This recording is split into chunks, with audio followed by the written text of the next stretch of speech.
menawa menawi badhe nyaket dhateng Allah niku ampun damel dalan piyambak pun saged. Jenengan kepengin dateng Jakarta cukup lewat dalan sing wis terkenal, sing wis ana. Ora usah gawe dalan dhewe, sama nang Jakarta kok gawe dalan dhewe, ora tekan malah. Nah, itu pentingnya tarekoh. Maka ulama besar nggak bikin jalan sendiri. Mbah Hasyim Asy'ari Tebuireng Jombang. Untuk mendekatkan diri kepada Allah, padahal beliau sudah alim alamah. Beliau beat tarekoh Mbah Hasyim Asy'ari itu talqin beat tarekoh Qadiriyah Naqsabandiyah kepada Syekh Mahfud bin Abdullah bin Abdul Manan di Ponorogo, Termas, Pacitan, Jawa Timur. Terus pendiri NU Mbah Hasyim Asy'ari tarekoh beatipun dateng Mbah Mahfud Termas. Mbah Mahfud Termas beat dateng Simbah Kyai Haji Nawawi Banten. Ulama Indonesia yang sangat masyhur, levelnya internasional. Mbah Nawawi Banten beat dateng Syekh Ahmad Khotib bin Abdul Ghaffar Sambas Kalimantan. Mbah Nawawi Banten itu ulama hebat. Karyanya ratusan kitab yang dicetak baru sekitar 46 atau berapa. Karya terakhir beliau kitab Tafsir Munir. Ketika itu ulama Al-Azhar mengatakan hari ini Al-Azhar belum ada yang mampu mengarang kitab kayak kitab karya Syekh Nawawi Banten, Tafsir Munir. Itu Syekh Nawawi Banten.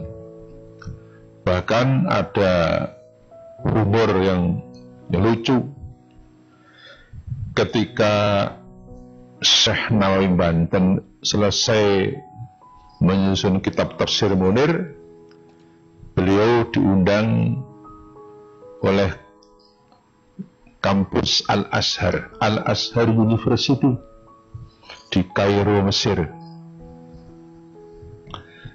Akan diajak diskusi yang berkaitan dengan karya beliau Tafsir Munir oleh para dosen, para guru besar Al-Azhar. Syekh Nawawi Banten ke Mesir ini dengan seorang penderek membantu namanya Pak Yusuf. Kebetulan Syekh Nawawi itu orangnya kan perawakannya kecil, agak kerempeng. Sementara pembantunya Pak Yusuf orangnya gagah, tinggi, besar. Jadi yang lebih berperawakan orang besar itu pembantunya. Sebelum di Kairo, istirahat sebentar di kota namanya Iskandariah, atau sekarang orang mengatakan Alexandria.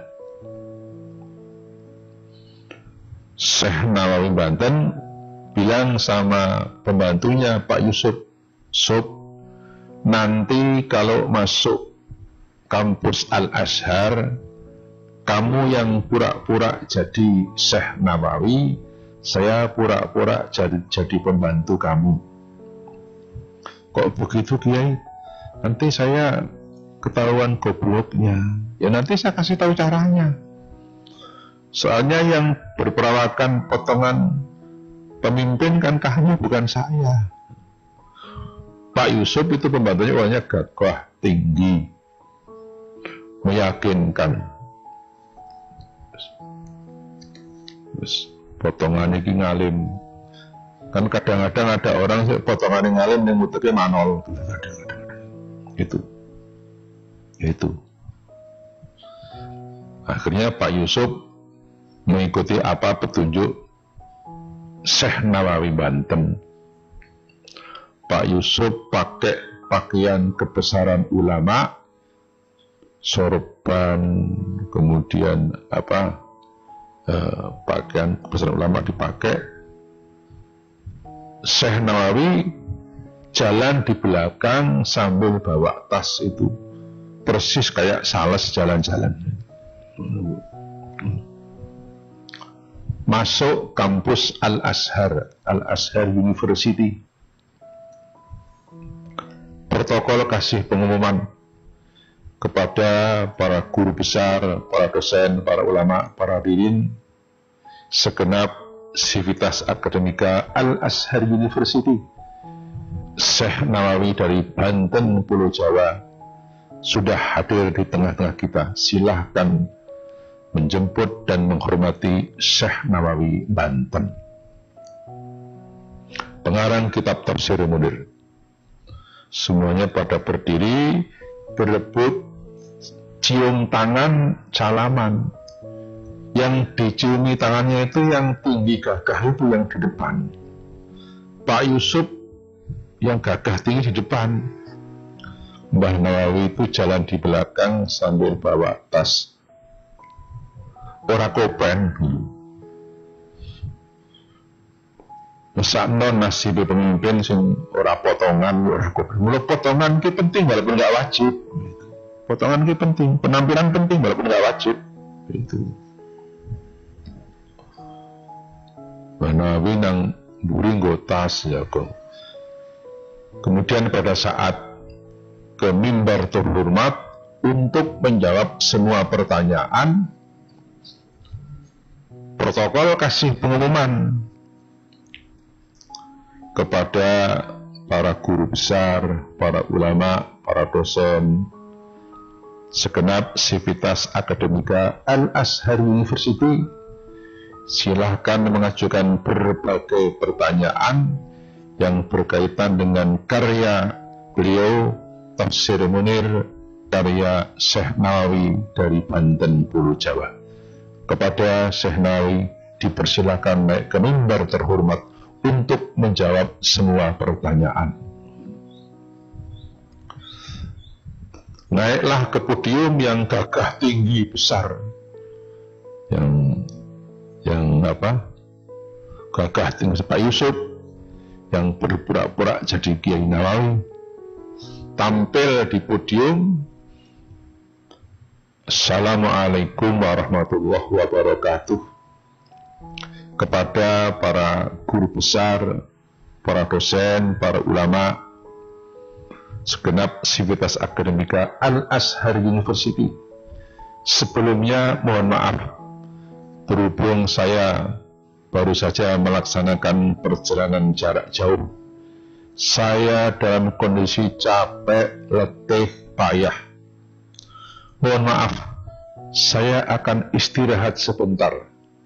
Adapun semua pertanyaan nanti akan saya wakilkan akan dijawab oleh wakil saya. Saya wakilkan kepada pembantu saya untuk menjawab semua pertanyaan.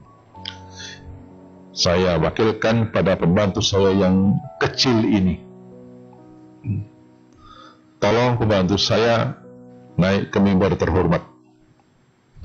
Terus wassalamualaikum. Terus turun ke podium. Tampillah yang yang orangnya kecil, agak kurus, itu menjawab berbagai pertanyaan. Semua pertanyaan dari para guru besar, para dosen, para ulama dilalap habis-habisan, terjawab semua. Itu para guru besar, para ulama, para dosen Al-Azhar, semuanya terheran-heran. Itu baru pembantunya, alimnya kayak gitu.